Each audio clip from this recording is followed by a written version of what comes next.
The following presentation is brought to you by Discovery Education, leading the world of digital and video learning. Discovery Education, connect to a world of learning.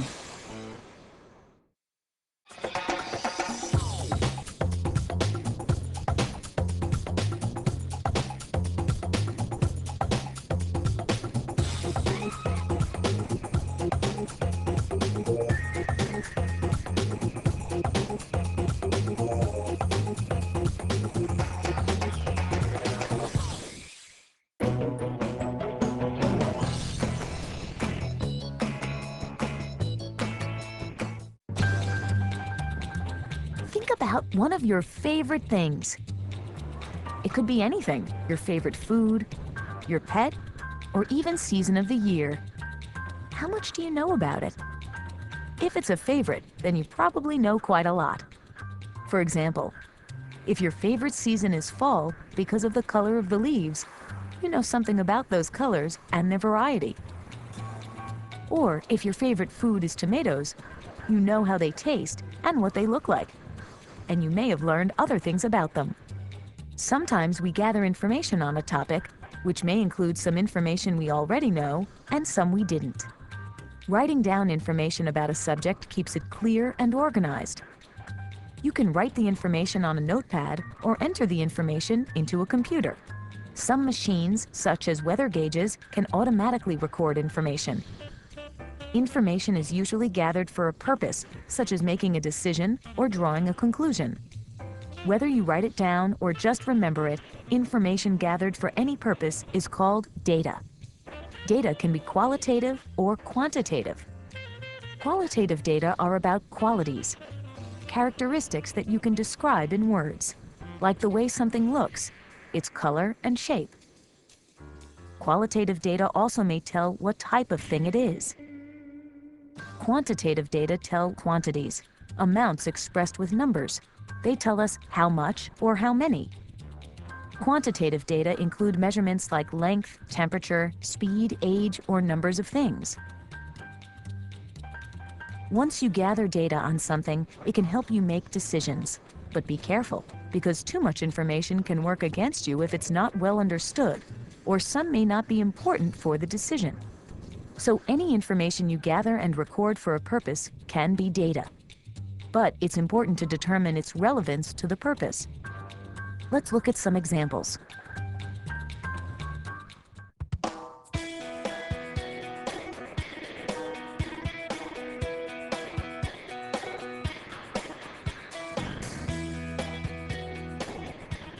How's the weather where you are? Is it sunny, rainy, snowy, cold, hot? What color is the sky? Is the sky blue? Are there white clouds or dark clouds? Information that answers these questions is qualitative data, telling about the quality of the weather or sky or the clouds. Such information on the type of day is qualitative data you can use to decide what to wear or whether to take an umbrella or not. It can be used right away to make an immediate decision. You could also collect qualitative data for a number of days, say a month. The data could include how many days were sunny, rainy, or cloudy. You could compare the results to those for another month in another season. If someone plans to visit you, you can provide data that might be helpful in planning what to bring. Or you might be interested to know which month is the driest or wettest. That could help determine when someone who doesn't like wet weather should visit.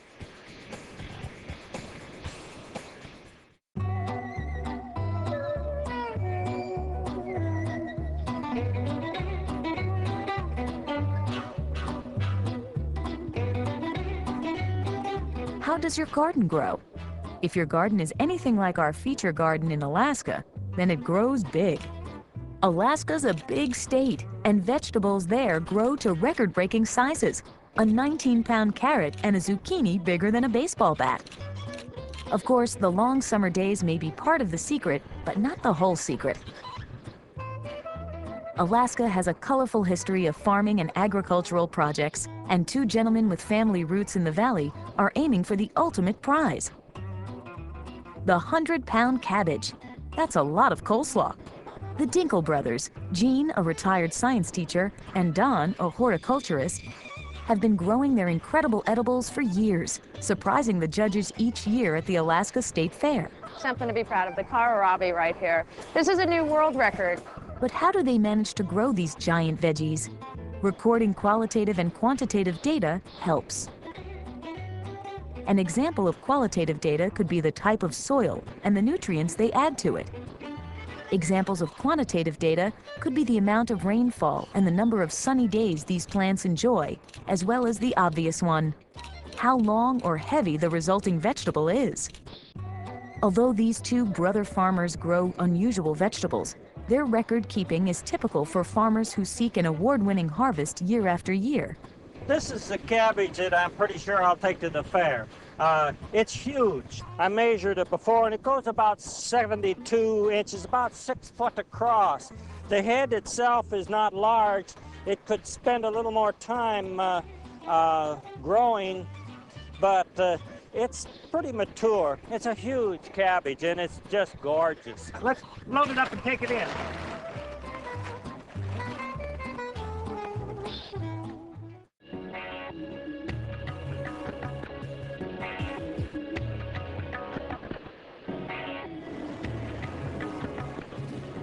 There's a storm a-brewin', and storm chasers want to know where. With mobile weather recording instruments, along with local and National Weather Service data, these weather junkies are ready to ride out the storm. Will they be in the right place at the right time? Accurate forecasting is the first line of defense against violent weather. Complex systems automatically record data about weather. Meteorologists can study such data. It allows them to report and predict patterns in the weather. In America, data is collected from over 1,000 land stations, 2,000 ocean observation sites, and dozens of satellites. Each data gathering place records vital weather statistics, such as air temperature, pressure, rainfall, and wind speed. This quantitative data is fed into a supercomputer with sophisticated prediction software, and the meteorologists get a reasonably accurate forecast. Also, storm chasers can improve their chance of being in the right spot to track their next big twisted encounter.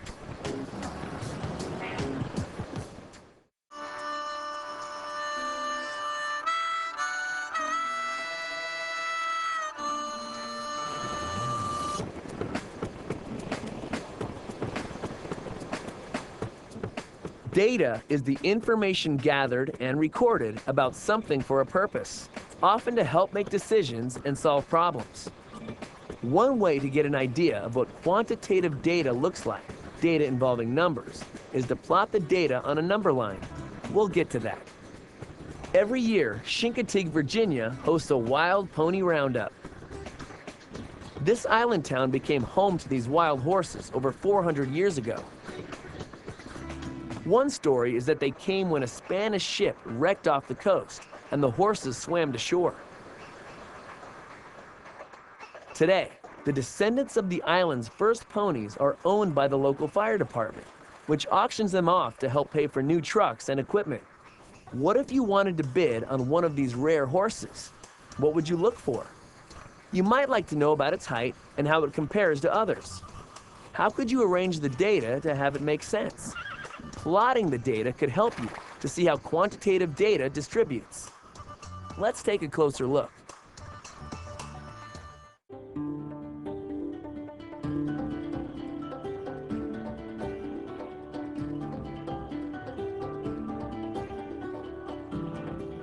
Each year, the ponies of Chincoteague Island are rounded up and sold at auction. An important quality of a horse is its height. Horses, including the Chincoteague ponies, are measured in units called hands. Originally, horses were measured by the width of a person's hand, approximately 4 inches. People measured by repeatedly placing one hand above the other, from the ground to the horse's shoulder. The measured height is abbreviated as HH, or hands high. Once the ponies have been herded across the channel, they're wrangled into a spot so potential bidders can look them over. Here's a group of ponies. Their heights vary between 7 and 11 hands high. Let's see how the range of heights falls along a number line. 15 of the horses in the auction are represented by a circle.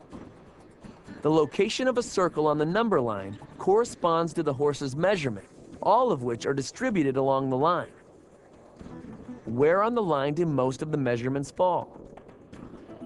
You can see that the range of measurements is between 7 and 11, and that more horses have heights around the middle part of the range, rather than the ends. Number lines are one way to show how data distributes and helps you understand the measured characteristic.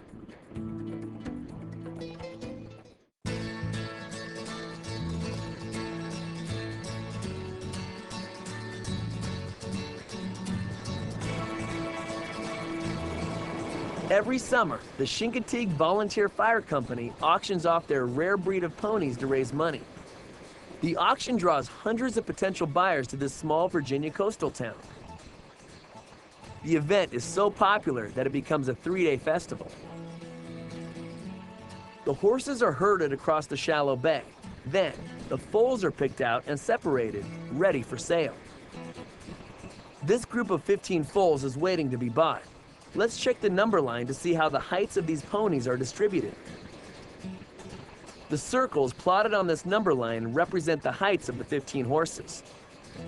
Quarter hand intervals are marked on the number line.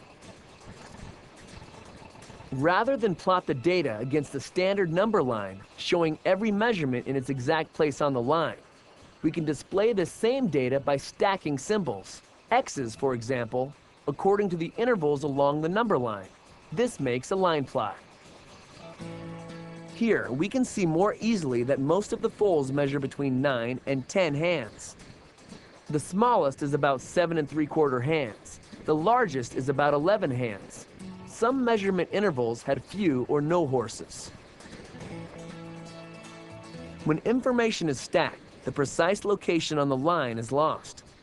But with a line plot like this, it's easy to see how the height of a horse you might buy compares to the height distribution of the whole group. Plotting data by intervals means you can plot more data clearly, see easily about where the extremes are, where the data piles up, and where substantial gaps are.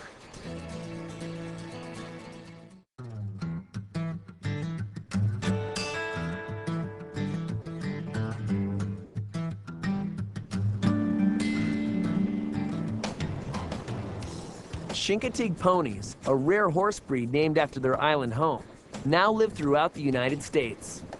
They are known for their multicolored coats, mild manners, and high intelligence. The small size of these island-raised horses makes them ideal for children. The Chincoteague Volunteer Fire Company owns and manages one herd of horses, and each summer, the fire company auctions off the foals to raise money. Suppose you want to bid on a foal that is around 8 to 9 hands high. How many horses do you have to choose from? Let's look at some plots to find out.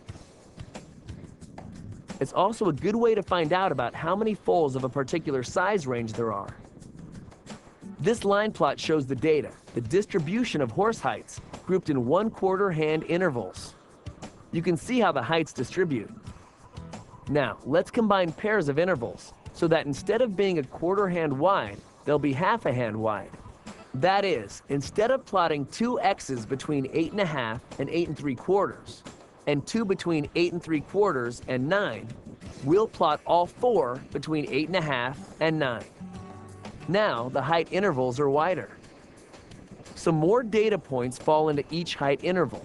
This means fewer horizontal measurements and a more vertical cluster of data. This kind of plot is also a good way to find out how many foals of a particular size range there are. The smaller gaps that were apparent on the previous line plot seem to disappear, because the wider intervals make the plotting of the points less precise. You don't see as closely where a point is within an interval, just that it's there. But you can easily see larger patterns in the data more clearly. For example, more horses measure between 9.5 and 10 hands high than in any other interval. So remember that horse between 8 and 9 hands you're looking to buy? From the line plot, you can quickly see that you've got 4 horses to choose from. Happy bidding!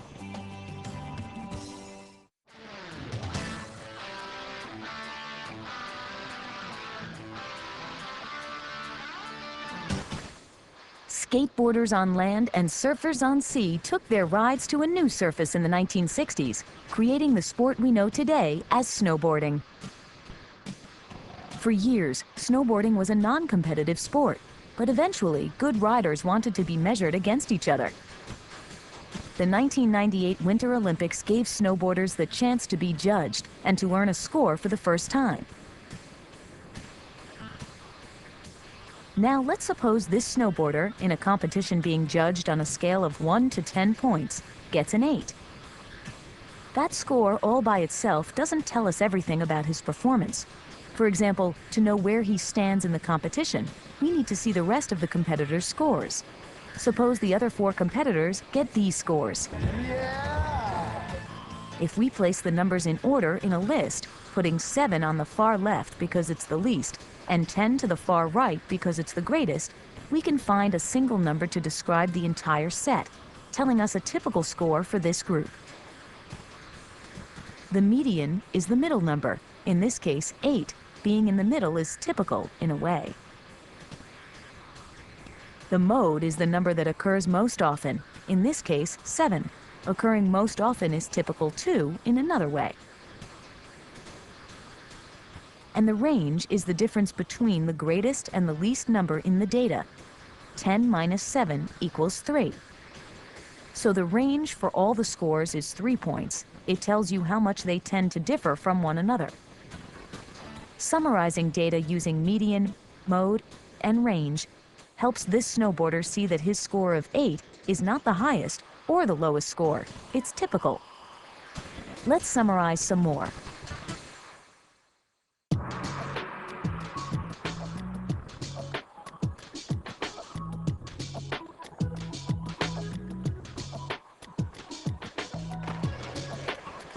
Falling headfirst into the water was first called plunging, and in 1904 it became an official event at the Olympic Games.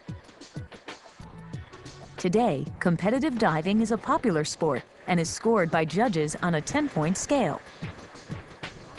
Let's summarize 5 evaluations of one dive.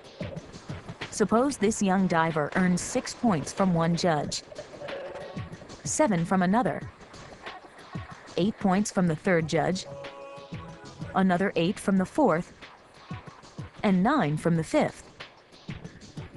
If we list the scores in order from least to greatest, we can easily find the median, or the middle number, of the scores. It's 8. The mode is the number that appears the most in the set. In this case, that's 8 also. To find the range of scores the diver received, subtract the lowest score from the highest one. 6 from 9 is 3. The lowest score differed from the highest by 3 points. Now let's compare a set of different divers' scores to find what's typical about that set and to help us summarize it. Suppose 7 divers get these scores. To find the median, we first list the data in order from least to greatest. 3, 4, 4, 6, 7, 8, and 10. Remember, the median is the middle number, 6. To find the mode, we look for the number that appears the most in our list of scores, 4. And to find the range, we have to subtract the least value from the greatest. 10 minus 3 equals 7. The range for this group of divers is 7 points.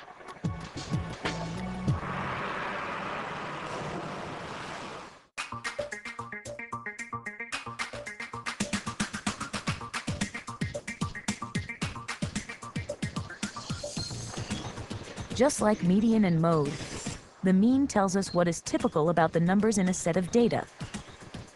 But the mean is the average value. You get the average value by dividing the total score by the number of scores. For example, if one diver scored 7 points and another 9 points, the total is 16. If we divide that by the number of scores, 2, the average is 8. If both divers had had a score of 8, the total would have been the same, 16. To find the mean, or average score of our group of divers, we first add all the numbers in the set, The total of all these scores is 42. Next, we divide the sum, 42, by the number of scores. There are 7 scores, so we divide 42 by 7, which equals 6. 6 is the average score for this group of divers.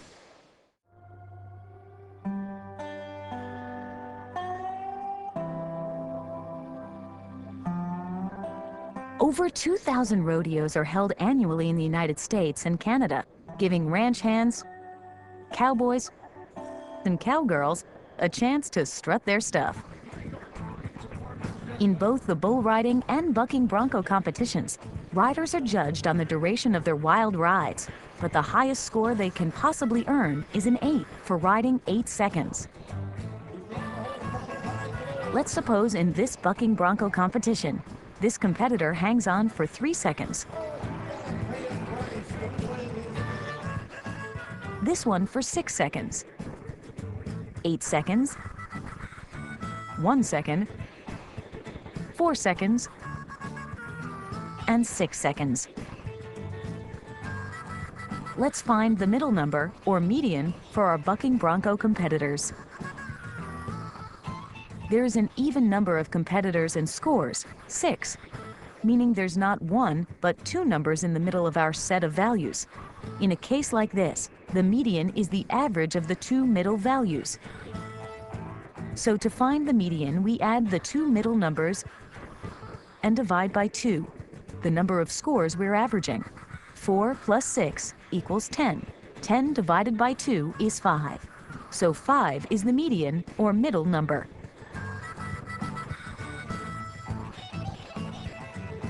Often, many values are close to a central value, and fewer values are further away in both directions. Let's look at a larger set of data for the bucking bronco competition. This new set also has an even number of scores. And now, 2 4s are in the middle. Since they are the same, their average, and the median, is 4. It is easy to see that 4 is also the most common value, the mode. But notice also how the values around it are less and less common in both directions. There are fewer of each number greater than 4. There are only 2 5s, 2 6s, no 7s, and 1 8. There are also fewer of each number less than the 4. There are only 2 3s, 1 2, and 1 1. This characteristic of more values near the center and less toward the edges of the distribution is common. One such distribution is given the name the normal distribution. Summarizing a set of data like this helps us see that the most common length of ride, and around the central time, was 4 seconds. Much shorter and much longer rides were less common.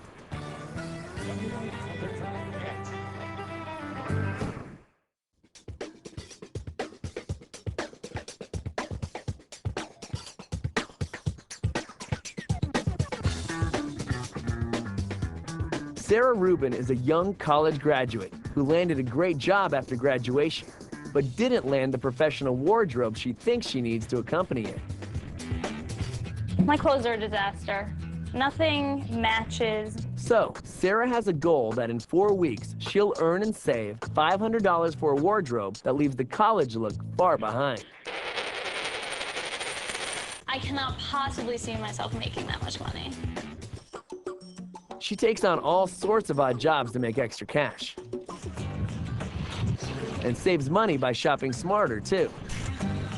I made a list. This is unheard of.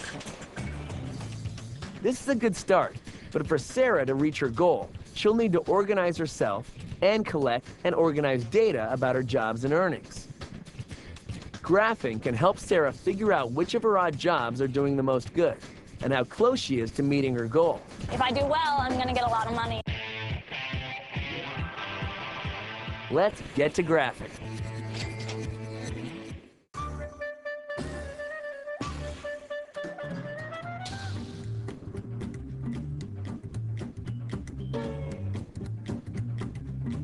Sarah is creative when it comes to finding ways to earn extra money. Hello, baby. Hello, doggy. She's walking the neighborhood dogs. They don't always smell so good. I don't love it, but gotta make some money. She's doing yard work. Ah! Good job! Woo! And she's getting cars squeaky clean. At the end of the week, she spent about the same amount of time on each of the 3 jobs. But look at how much she earned for each task. Thank you! Walking dogs, working in the yard, Thank you. Great. washing cars. To compare how much each of the jobs paid, Sarah creates a bar graph. First, she identifies the range of amounts she earned, $20 to $60. Then she makes a scale on the vertical axis of the graph by plotting dollar amounts in intervals of 10 up to 60. Next, she labels each job along the horizontal axis in order of completion. Finally, she makes the bars on her graph by drawing each bar to the correct height according to the graph scale. $60 for dog walking, $40 for yard work, and $20 for washing cars. Now for the finishing touches, making sure each axis is labeled and the chart is titled so anyone can read it and make sense of it. What Sarah can see after charting the data on the bar graph is how little money she earns washing cars compared with other activities. Bar graphs make it easy to compare amounts and see that dog walking could help her reach her goal much more quickly than the other jobs. She earned 3 times as much as washing cars. But it's not as obvious what proportion of the total she earned for each job. I definitely didn't think that I would be trying to get jobs like dog walking, but I mean, I guess it shows that I can really do anything.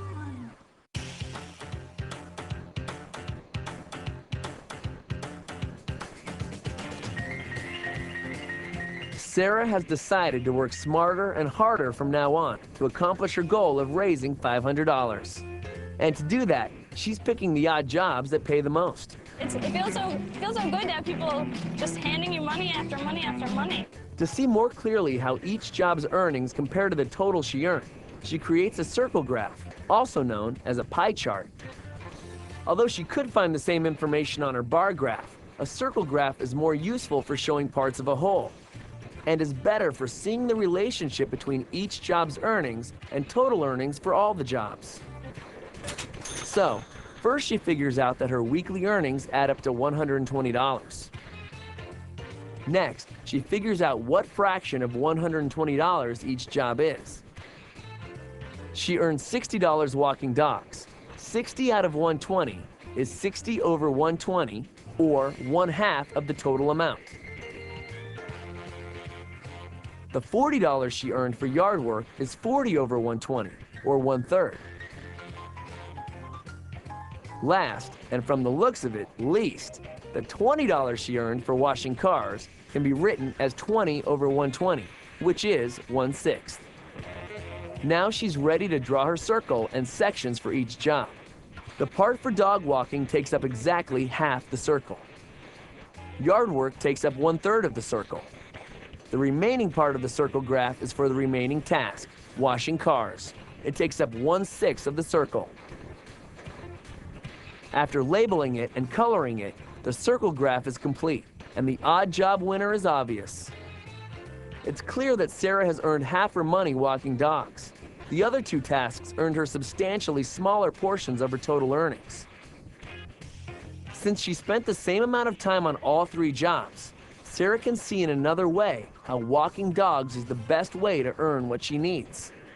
She would only have to spend twice as much time walking dogs to earn the same amount overall, but 3 to 6 times as much of her time if she only did the other jobs.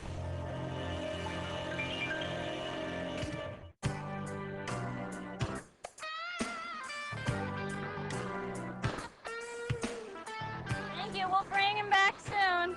Dogs, dogs, and more dogs. Brady? For 2 weeks, Sarah decides to focus on walking dogs and nothing else to raise enough money to reach her goal of $500. So, In 3 weeks' time, Sarah earns $120, $138, and $96. If we want to see how her total earnings change and progress toward her goal from week to week, we can make a line graph. In a line graph, differences or changes are represented by a difference in the height of a line. They make it very easy to see changes over time.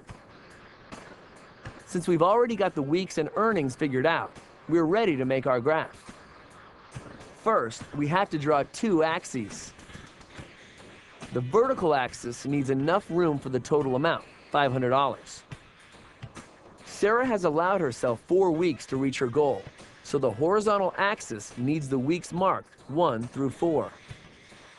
Finally, we place the total earnings above the location for the week that Sarah just worked. $120 for week 1. $138 in week 2 makes her total earnings $258. $96 for week 3 brings the total to $354. The last step, connecting the dots. This line graph makes it easy to see that Sarah's best week was week number 2 with the steepest increase, and her worst was number 3 with the least change. It also shows how far she has to go to meet her goal in the next week. She'll really have to roll up her sleeves and get to work if she wants to meet her 4-week, $500 goal. I have a huge opportunity, but it's not going to be easy.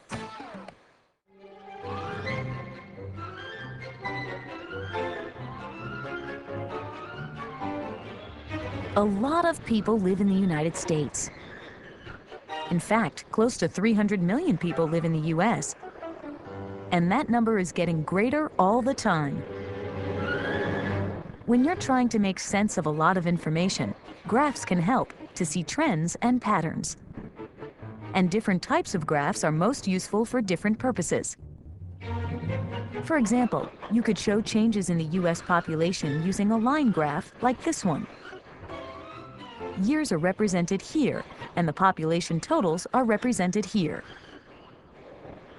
A dot above a year tells you the number of people living in the U.S. at that time by the number it's across from. Line graphs chart one quantity in relationship to another quantity. Here, it's population in relation to time. Quantities that change or take different values in different times or places, like this, are called variables. Time itself is also variable. It changes.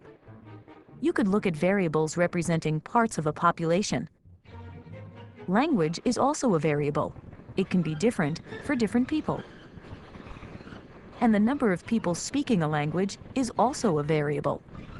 Suppose you wanted to see the numbers of people in the U.S. who speak different languages other than the two most common ones, English and Spanish. Here is a bar graph with languages more than 1 million people in the U.S. speak, represented here, and numbers of people represented here. The bar over the name of each language shows how many millions of people in the U.S. over age 5 spoke it in the year 2000. Bar graphs are useful in comparing amounts for different situations. You could also show the proportion of Americans who live under different circumstances, like in cities versus rural areas. About 8/10 of the population is urban, living in cities. About 2/10 live in rural areas. You could show this with a circle graph. Together, the two groups add up to form the whole population.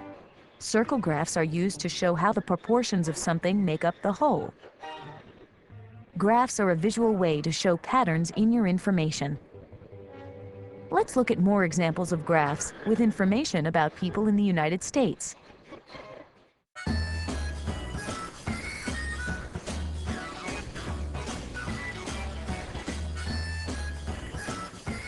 Do you have a pet? Millions of people do. And not all pets are dogs and cats. Different people have different pets: dogs, cats, birds, fish, horses, even other pets like hamsters, ferrets, or iguanas. Let's look at the number of U.S. homes with each type. A bar graph is a great way to do this because it's useful for comparing amounts. The range of numbers representing households with various kinds of pets is here on the left. The 6 categories of animals are here at the bottom. Each bar represents one type of pet: bird, cat, dog, fish, horse, and all other types. Here's how we interpret the graph. About 6 million households have birds, 38 million have cats, 44 million have dogs, 15 million have fish, 4 million have horses, and 6 million have those other animals. We can get lots of information from one bar graph. Some bars are higher or lower than others. The height of each bar can give you the information you want. We can easily see that there are more households with birds than with horses. Fewer people have fish than have cats. And more households have dogs than have any other kind of pet. Bar graphs are useful to compare amounts.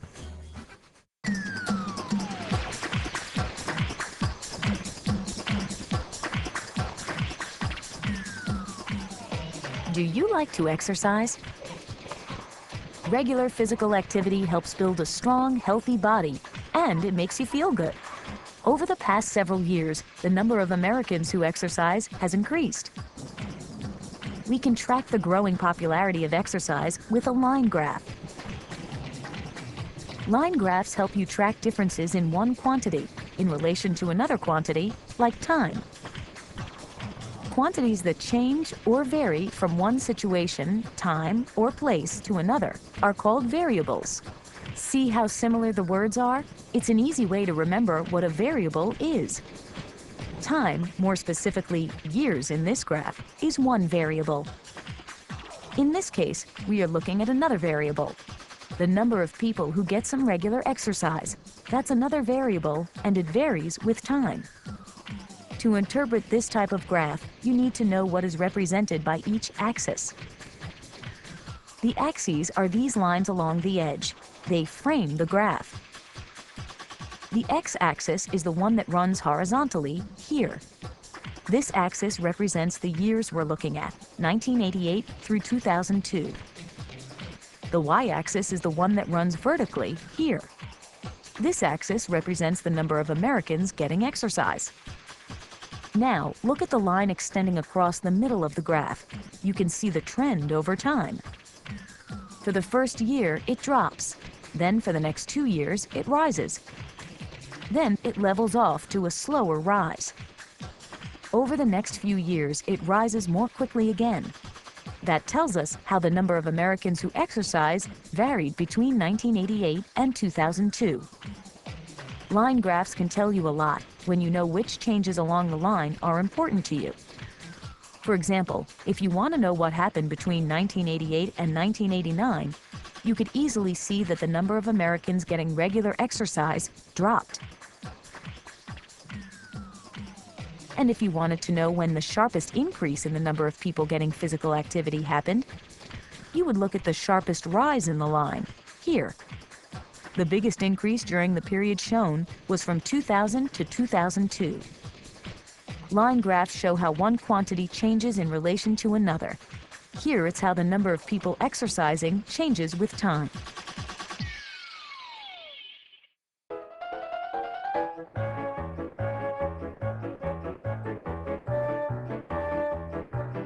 Model trains, books, sports memorabilia, they're all collectibles. People often collect them because they can become valuable over time or because they enjoy that activity. Here's an example of increased value. Some baseball cards of Mickey Mantle, who played for the New York Yankees in the 1950s and 60s, are worth hundreds of dollars today. They were sold for pennies when they appeared. Let's look at collectors of 5 different things and compare the numbers. When you want to examine portions of a whole amount, a circle graph can be useful. A circle graph lets you see which portion of the whole is represented by each group.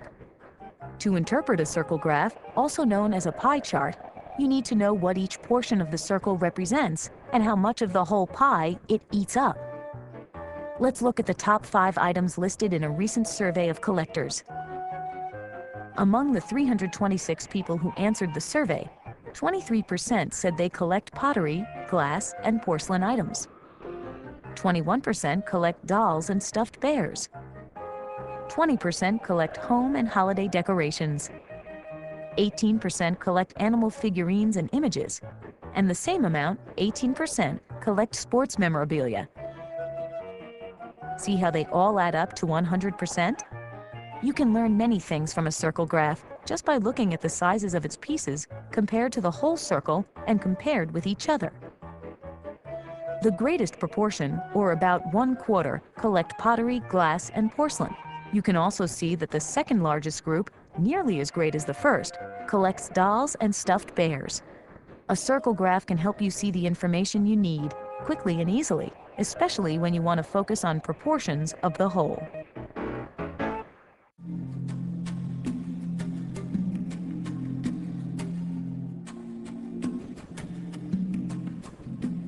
"20 kids, one remote island, no phones, no parents.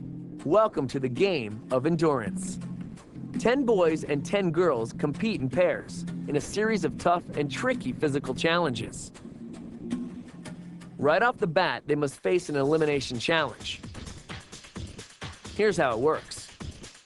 Each kid must hold on to a pair of rings as a bungee cord attached to his or her feet is raised into the air. The first 3 boys and the first 3 girls who fall will be out of the competition. They'll have to leave the island. Here we go. The judges keep track of who those 6 turn out to be. Recording even such simple information is collecting data. Data is information collected for a purpose. In this case, the purpose is simple. Some of the contestants will be eliminated. You just need a list of the first 3 boys and the first 3 girls to fall. If you want to know who performed better and worse among those who fell, you would collect more data, the order they fell. The last one, the third to fall of each group, performed the best of the 3 who fell. If you want to compare the difference among the contestants, you'll need to measure and display how much time it took for each one to fall. Once the data has been collected, it can be organized and displayed in various ways, from lists to charts and graphs. What data is collected and how data is displayed depends on the purpose. The remaining contestants now move on to further tests of endurance. On with the competition to learn more about collecting, organizing, and displaying data.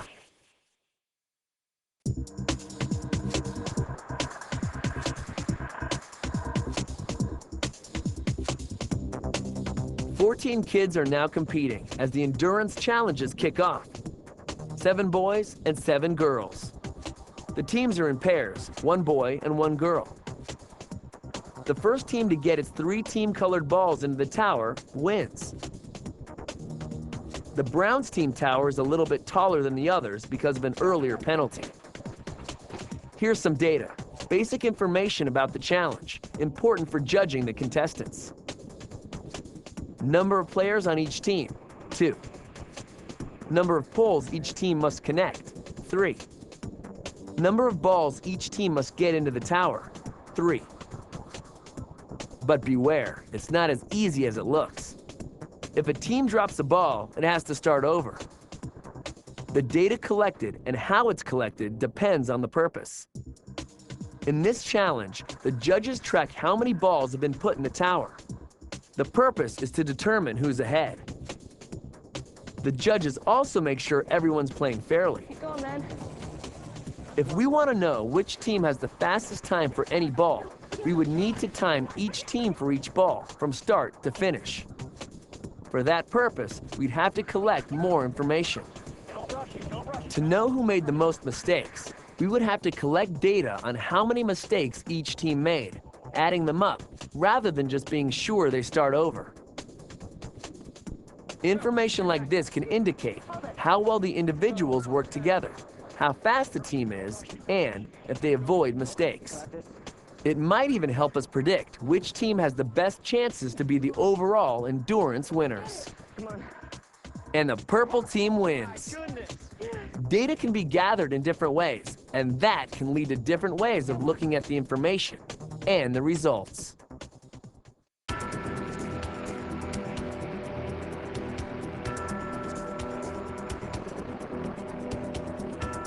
This challenge is called Tilt. Over there, way up high, is a platform above the water. One member of each team will be harnessed to a pole. That person must hold on to his or her partner. As the platform tilts downward, the team that can hold on the longest without falling into the water wins. Let the games begin. How long each team holds on is written down. It's collected data. Now, how can we organize our data? We could simply list the teams in order of where they placed. That's enough to tell us who won and lost. Here's the list, with blue first and gray last. But if we want to see how much the winner won by, we need to include information about how long they held on. The gray team was the first to drop at only 40 seconds. Here are all the times. The blue team won by holding on for 2 minutes and 8 seconds. If we want to know which individual held on the longest, we could organize our data by listing the kids individually. We could see whether all this data shows the same teams or individuals doing as well in previous challenges. If so, it could help us make predictions of how likely it is a team will win future challenges, or even the entire endurance competition. The different ways data is organized affects how it is read, used, and interpreted. Yay for the blue team. They're the winners of this round of endurance.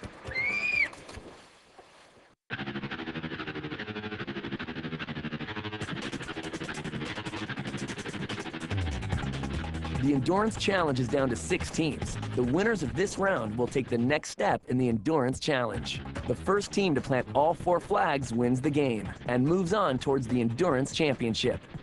This last competition is based on how people have marked some of the world's greatest accomplishments by planting a flag. For example, explorers did it upon first reaching the South Pole, the top of Mount Everest, and the moon.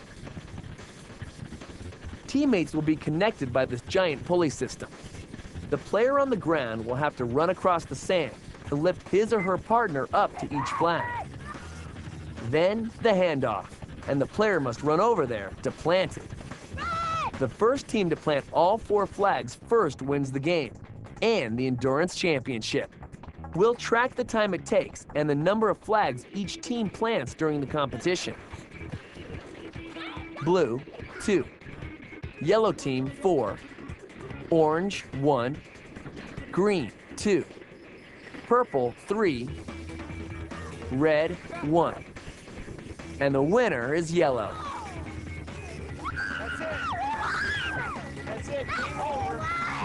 Now we can display the data from this final competition in different ways, using graphs. We're tracking time and the number of flags planted. We'll use a bar graph to look at results just for the winning team, yellow, and the runner-up, purple. The purple bar shows their 3 flags, and the yellow bar shows their 4 flags. If you want to see how the team's performances compared for each flag, we can use a double bar graph to show the amount of time it took for each team to plant each flag. We list times, increasing from bottom to top on the y-axis. And we put the flags, 1 through 4, along the x-axis on the bottom. At each of these places, we place a bar showing the time for the yellow team next to the time for the purple team. You can see how the teams compared on each flag. The detail in this second graph shows that the purple team lost because of overall worse performance on all the flags, rather than, or because of, worse performance on 1 or 2 of the flags. Now suppose the yellow team wants to know what proportion of their time they spent planting each flag. We can display the data with a pie chart, also called a circle graph. The circle graph shows that most of the time was spent planting flag 4. By then, they were so far ahead that they may have realized they could afford the time. The fastest plant was flag 3, less than 1/4 of the time, the one we saw from the double bar graph that got them way ahead. What you want to say about your data determines the way you display it. Congratulations to all.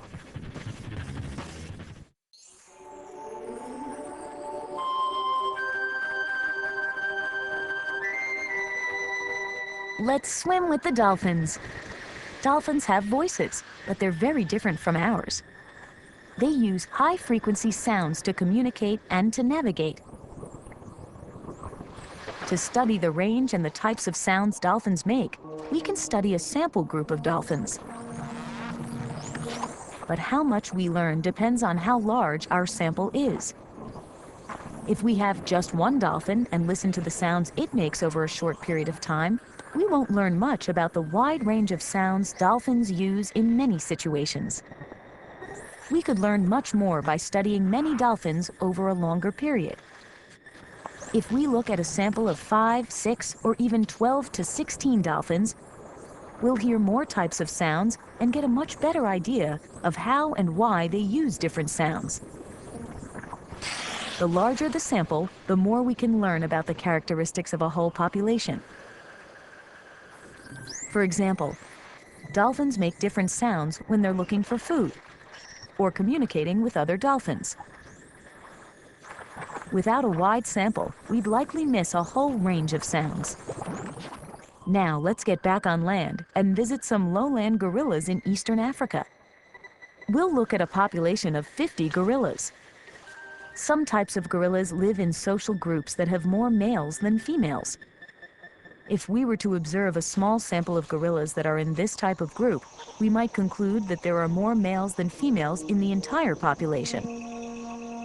However, there are other types of social groups that don't have more males. In fact, the numbers of males and females in the entire population might be almost equal. So, in our smaller sample, we may have found more males, but in a bigger one, we might find a different group composition. The bigger our sample size, the more likely we will find the true proportion of males and females in the whole population. Let's look at other examples of how sample size affects what we can learn about creatures.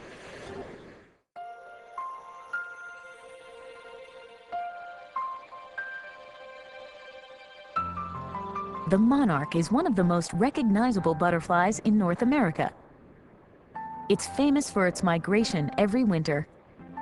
The monarch travels from eastern and central North America to Mexico, often taking a winding, indirect path of up to 4,000 miles. Monarch butterflies are black and orange, with a wingspan from 3 to 5 inches. This naturalist is working with about 30 monarch butterflies in this cage. Around 15 of them have about a 3-inch wingspan, around 10 have about a 4-inch wingspan, and just 5 have a 5-inch wingspan. Monarchs with 5-inch wingspans are relatively rare. If the naturalist pulls one butterfly out of the cage, it certainly won't tell him much about the range of wingspans here. The butterfly might have a 3-inch wingspan, but you can't conclude that all monarchs are like that one. But say he takes out 10. With a sample of 10, he'll get a variety of sizes, likely including some near the low end of 3 inches and some near the high end of 5 inches. The naturalist will be better able to tell that monarch butterflies have wingspans that range from 3 to 5 inches. Looking at just one member of a population probably won't tell you much about the characteristics of the rest. A larger sample size will give you a more complete picture of the whole population.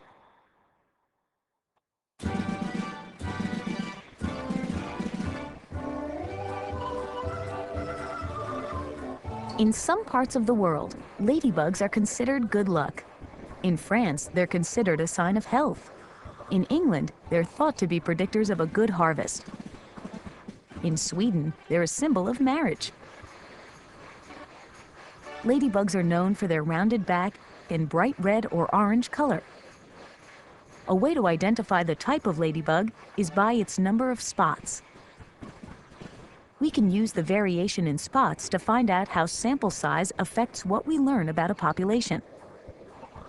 For example, say we have 100 ladybugs. We'll represent the population like this. Let's also say 85 of them have 18 spots, and 15 have 9 spots. If you pull 3 ladybugs from the group, that's a small sample. Since there are 100 in the whole group, studying 3 won't tell you much about them in general. It's most likely that all 3 would have 18 spots. You need a larger sample to be confident about the proportions of the 2 different types of ladybugs represented here.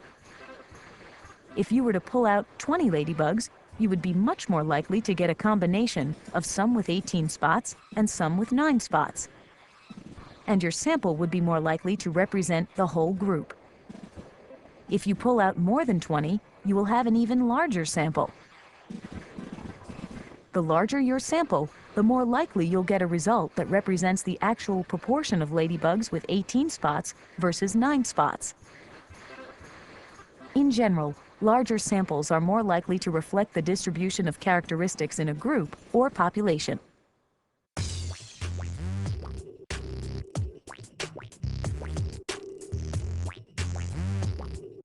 Earthworms can be slimy, but that moisture is actually a good thing for them. It helps them breathe by taking in oxygen through their skin. There are thousands of species of worms, and they vary in length. The common earthworms you see here are around 10 inches long.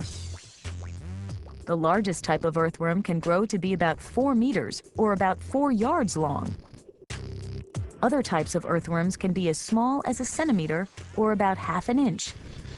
Suppose we have a large group of earthworms here. Say we pull one out. That will tell us how long this worm is, but it won't tell us anything about the whole group.